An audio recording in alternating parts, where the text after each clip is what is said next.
नमस्कार दर्शक देख रहे हैं आप। मैं हूं अमित कुमार। झारखंड मुक्ति मोर्चा के तरफ से आज एक प्रेस वार्ता होती है।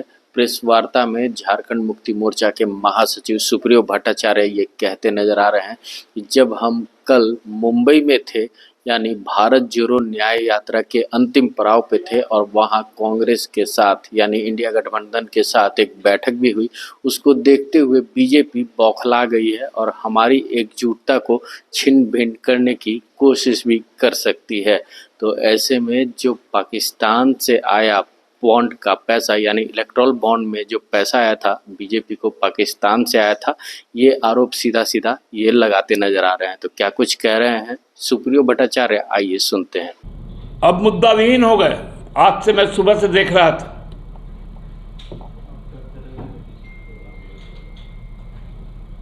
राहुल जी ने जिस अशूरी शक्ति का नाम लिया था,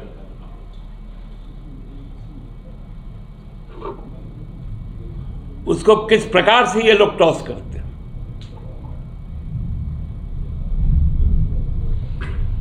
तिलमिला गए हैं लोग। इंडिया के एका से तिलमिला गए,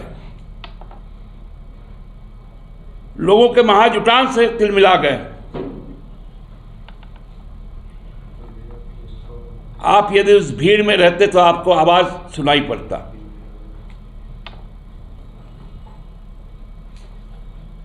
लोग जिस प्रकार से चीजों को देख रहे थे, समझ रहे थे, खुद को अभिव्यक्त कर रहे थे, मैंने अपने 3 दशक के राजनीतिक जीवन काल में ऐसा आहट कभी नहीं सुना। क्योंकि 74 हम लोगों को याद नहीं, पैदाइश जरूर था, लेकिन उस समय वो बोध नहीं था। लेकिन हमको लगता है कि वो बोध दोहरा रहा है। तब तो इतना सोशल मीडिया भी नहीं था, इतने चैनल्स भी नहीं थे, इतना अखबार भी नहीं थे। केवल सरकारी प्रसारण संस्था थी, कुछ अखबार थे, उनका भी रीच आउट नहीं था। लेकिन लोगों तक जो संदेश उस वक्त गया था और लोग जिस प्रकार से गोलबंद हुए थे, कल की गोलबंदी उसी को सार्थक रूप से दिखा रहा था।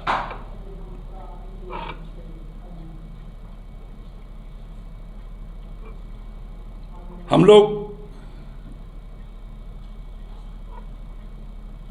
शुरू से कह रहे थे कि सारठ में चुनाव करवाओ।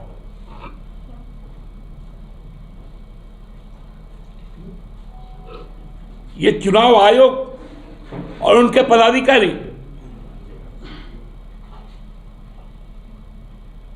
आज जब हमको मालूम चला कि यहां का राज्य निर्वाचित पदाधिकारी,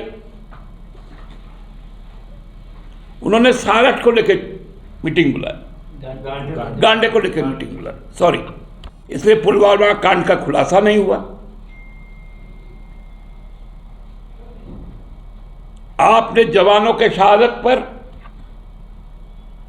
चुनाव जीत लिया।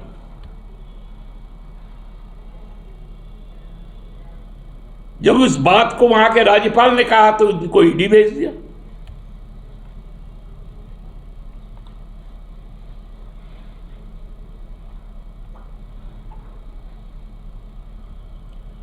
पठानकोट हमले पर आपने पाकिस्तान के रक्षा विशेषज्ञों को अपने सैन्य हवाई अड्डे में घुसा दिया।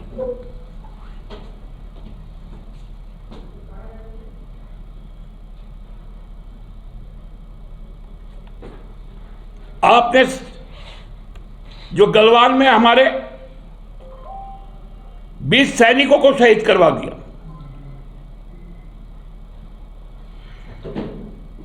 ये सारा चीज एक्सपोज हो चुका है। इसलिए अब हम एक नई ऊर्जा के साथ हम लोग औपचारिक तौर पर झारखंड में बहुत जल्द चुनाव अभियान की शुरुआत करेंगे और चुनाव वो अभियान अपने मिशन को पूरा करेगा। हमारा स्पष्ट मिशन है 4 जून को जब रिजल्ट आए तो भाजपा के पास 4 जून भाजपा गिनने लायक लोग झारखंड में ना। बहुत बहुत धन्यवाद। कल के न्याय जो मिशन था उसको जन जन तक पहुंचाया। कल के बाद से ही ये साफ हो गया कि हिंदुस्तान की तस्वीर क्या होगी। जहां कश्मीर से कन्याकुमारी तक और मिजोरम से गोवा तक लोगों का एका सामने आया। सबके दिल में जो मैंने महसूस किया कि झारखंड की लड़ाई एक मिसाल बनकर सामने आया।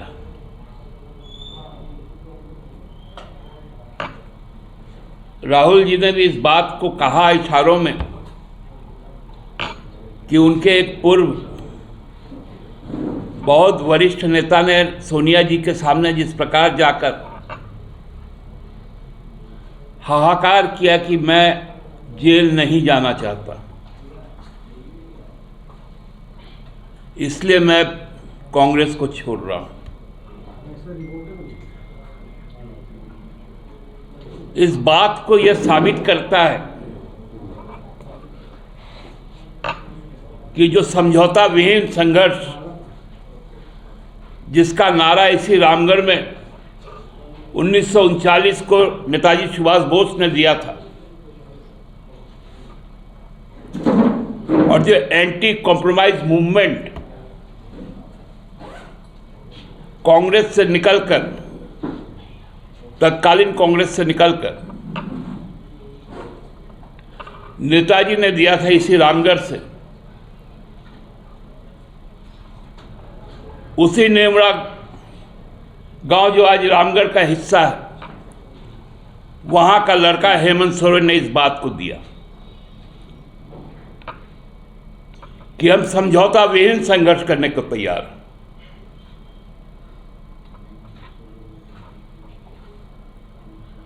हम भाजपा के साथ समझौता नहीं कर सकते,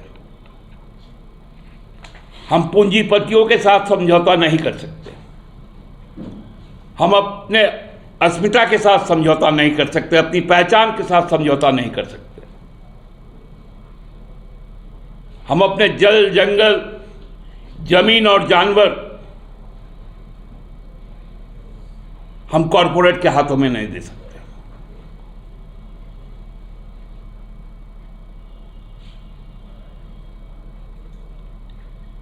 चंपैदा ने भी इस बात को कहा कि झारखंड ने जिस प्रकार सामने आकर काम किया है, आज देश को भी इस काम को करना है। कल्पना जी ने भी कही, जैसे झारखंड नहीं झुका है तो भारत भी नहीं झुकेगा। झारखंड लड़ेगा, भारत लड़ेगा, इंडिया जीतेगा। तो अभी आपने देखा क्या कुछ कहते नजर आ रहे थे सुप्रियो भट्टाचार्य। वो सीधे तौर पे कह रहे थे कि भारतीय जनता पार्टी जो हमारे जल, जंगल, जमीन को कॉरपोरेट घरानों के हाथों बेचना चाह रही है, उसके लिए हमको जितनी भी लंबी लड़ाई लड़नी होगी वो हम लड़ने को तैयार हैं और इंडिया गठबंधन इस बार के लोकसभा चुनाव में जीत हासिल करके रहेगी। तो ऐसे में अब 4 जून को ये देखना दिलचस्प होगा कि जीत किसकी सुनिश्चित होती है। ऐसे ही तमाम खबरों के साथ जुड़े रहने के लिए हमारे चैनल को लाइक एंड सब्सक्राइब जरूर करें। अमित कुमार, दर्श न्यूज, रांची।